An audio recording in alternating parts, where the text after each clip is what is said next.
از یه جوون 26 ساله چیزایی میخواید که بابای 56 سالتون هنوز نداره. راسل چقدر قشنگ میگفت به دختران خود یاد بدهید قبل از ازدواج به آرزوهای خود برسن. مردها غول چراغ جادو نیستن.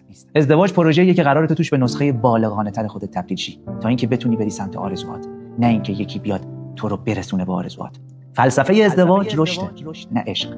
ازدواج یعنی دو تا آدم ناتموم، ناقص ولی مایل به کمال، با هزار زخم از کودکی و با یک چمدون آرزو و ترس و حسرت تصمیم میگیرن با هم همکارشن تا بتونن از وسط طوفان زندگی رد شن.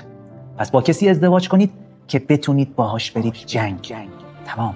دختر خانم عزیز، اگه با پسری تو رابطه‌ای که هر موقع از روز میخوای میاد پیشت و جواب پیامکاتم سری میده، اون پسر عاشق نیست، اون علافه. پسرایی که اهل زندگیان کف کافه ها پلاس نیستن، اونا از صبح تا غروب مشغول کسب و کارن. آقا پسر، اگه با دختر خانومی تو رابطه‌ای که نصف حرفاش به جای آینده و اهداف و دانشگاه و کار در مورد مدل لباس و کاشت ناخن و تتو زدن و مهمونی آخر هفته است، برو همین امشب در خونه مامانش پیادهش کن تا از فردا با بچه‌های 5 ساله محلشون به خاله بازیش ادامه بده. مدت کوتاهی پس از ازدواج عشق شور و هیجانش رو از دست میده. از اون لحظه به بعد یا همه چیز تموم میشه یا تعهد و مسئولیت شروع میشه. ازدواج خاله بازی بچگیان نیست.